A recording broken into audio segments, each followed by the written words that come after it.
Login करने के बाद हम आ जाते हैं अपने डैशबोर्ड पर, जहाँ पे हमें सबसे पहले मिलती है हमारा एप्लीकेशन फॉर्म में आ जाती है एप्लीकेशन डिटेल सबसे पहले। अब एप्लीकेशन डिटेल्स में हम देख लेते हैं कि क्या क्या है। एप्लीकेशन डिटेल में सबसे पहली चीज़ है कि आप अपनी व्हीकल को फ़ाइनेंस किस तरह करना चाह रहे हैं। सेल्फ़ फाइनेंस करना चाह रहे हैं, बैंक लीज़ पे लेना चाह रहे हैं। सेल्फ़ फाइनेंस में यह है कि आपका बैंक अकाउंट जो है इन स्पेसिफ़िक बैंक्स में से किसी एक में है, और आप उसी अकाउंट के थ्रू आप फाइनेंस करना चाह रहे हैं अपनी व्हीकल को। और जिस बैंक में अकाउंट है उसका आपके पास IBN नंबर भी होगा। तो सिंपली हम बैंक लीज़ कर देते हैं कि हमारे पास अकाउंट नहीं है। बैंक लीज़ पे क्लिक कर दिया। अब सेकंड ऑप्शन आ जाती है हमारे पास कि सिलेक्ट योर एप्लीकेशन टाइप, कि आपकी एप्लीकेशन की टाइप क्या है। क्या आप इंडिविजुअली तौर पे लेना चाह रहे हैं या फ्लीट ओनर पे लेना चाह रहे हैं। फ्लीट ओनर आप क्या आता है, फ्लीट ओनर है कि आप किसी कंपनी के ओनर हैं जो कि बाइक्स या गाड़ियाँ रेंट इंस्टॉलमेंट पे देते हैं, ठीक है, वो फ्लीट ओनर हो गया। पर हम एज ए इंडिविजुअल लेना चाह रहे हैं, ठीक है। अब जो थर्ड ऑप्शन आ जाती है उसके बाद वो है कि आपने अपना एम्प्लॉयमेंट टाइप बताना है, कि आप स्टूडेंट हैं या आप कोई जॉबियन हैं या फिर आप कोई बिजनेसमैन हैं। स्टूडेंट हैं, सैलरीड पर्सन है, या फिर आप बिजनेसमैन सेल्फ एम्प्लॉयड हैं, ठीक है। अब हम सैलरीड पे क्लिक कर लेते हैं। Salary as a salaried person हम अपनी एप्लीकेशन को आगे प्रोसीड करते हैं। सबसे पहले सेक्शन ए, अदर डिटेल्स। अब इनमें हमने सबसे पहले अपना एक्सपीरियंस बताना है। जो जॉब हम कर रहे हैं उसका हमने एक्सपीरियंस बताना है कि कितना एक्सपीरियंस हमारा 3 साल से ज़्यादा है, 1 से 3 साल है, या कोई एक्सपीरियंस नहीं है।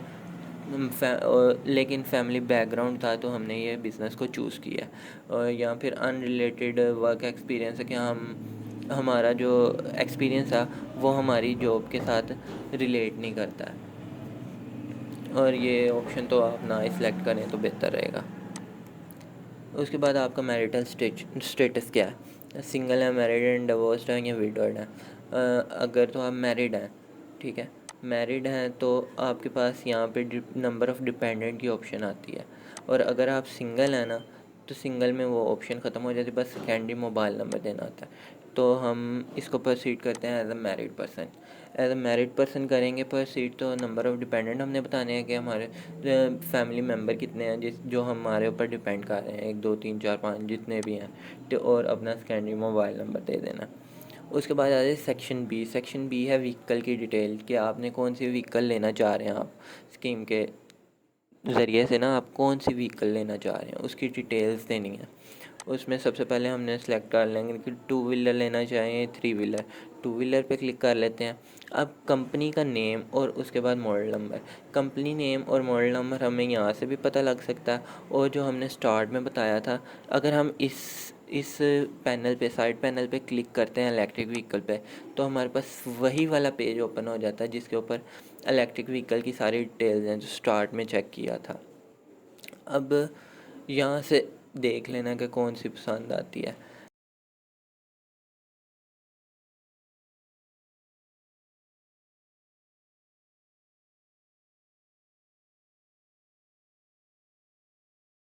बाइक्स में ये है कि एक तो यूनाइटेड कंपनी पाकिस्तान में काफ़ी अरसे से वर्क कर रही है और इसको रीच करना भी इजी होगा, इसीलिए मैंने यूनाइटेड की बाइक सेलेक्ट कर रहा हूँ। यूनाइटेड EV बुलेट प्रो, ये इसका यूनाइटेड कंपनी हो गई, और EV बुलेट प्रो जो है इसका मॉडल हो गया, 2,60,000 की है।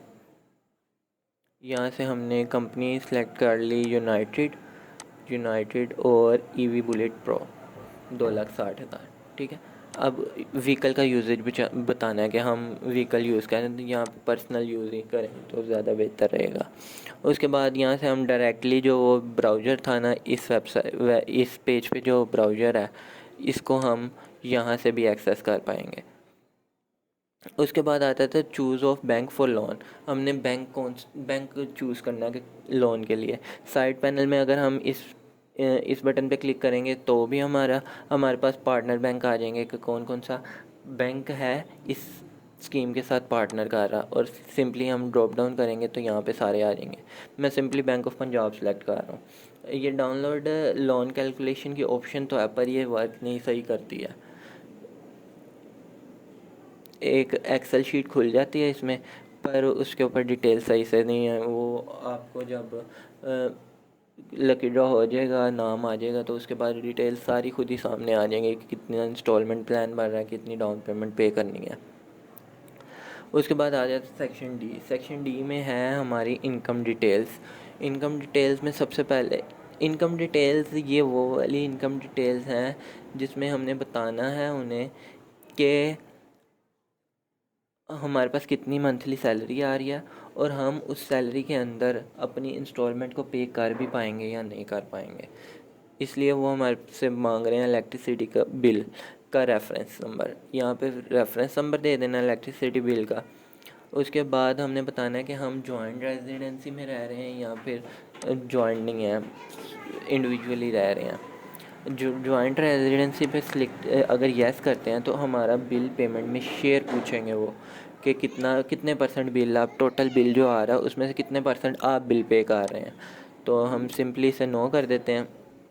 उसके बाद ऑप्शन है 12 मंथ एवरेज यूटिलिटी बिल की।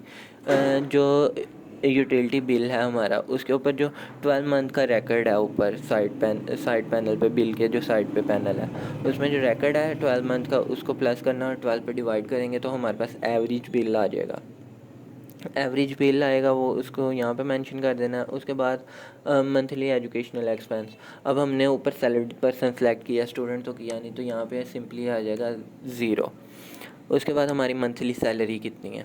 मंथली सैलरी हम यहाँ पे जितनी भी होगी अपनी वो सिलेक्ट कर लेनी है, पर ये ख्याल रखना है कि हमारे जो एक्सपेंस हैं उसको वो मीट कर रहा हो।